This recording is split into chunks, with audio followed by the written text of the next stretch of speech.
This is a great question, and I thought I would answer it with a video because I'm sure a lot of people have the same question. So a mortuary temple in the ancient Egyptian sense is essentially a very fancy memorial, the fanciest type of memorial, if you will.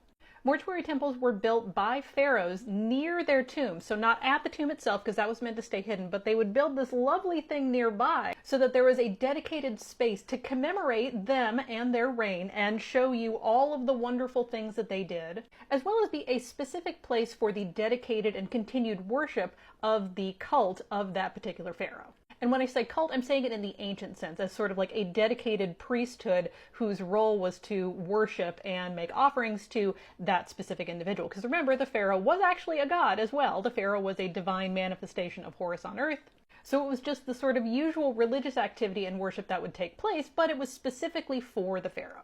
Hatshepsut's mortuary temple, seen here, is part of a larger complex, and since it is a mandatory stop on literally every tour in Egypt, most people only see this and don't realize that on the way there and back, there are mortuary temples everywhere.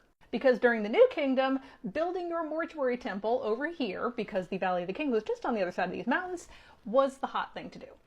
If you do one of the sunrise hot air balloon rides in Luxor, you can actually see all the other ones, like the Ramesseum, which is the mortuary temple of Ramses II. And then there used to be one for Seti I next door, but that one's just foundations now, so there's not a ton to see. And all of the mortuary temples had an original ancient Egyptian name that was some variation of House or Temple of a Million Years, with the idea that this structure would last forever, and the memory of the pharaoh would also last forever.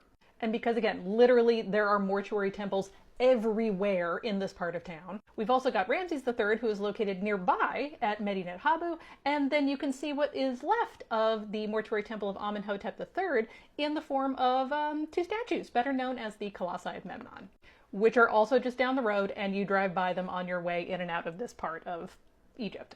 So again, they're everywhere.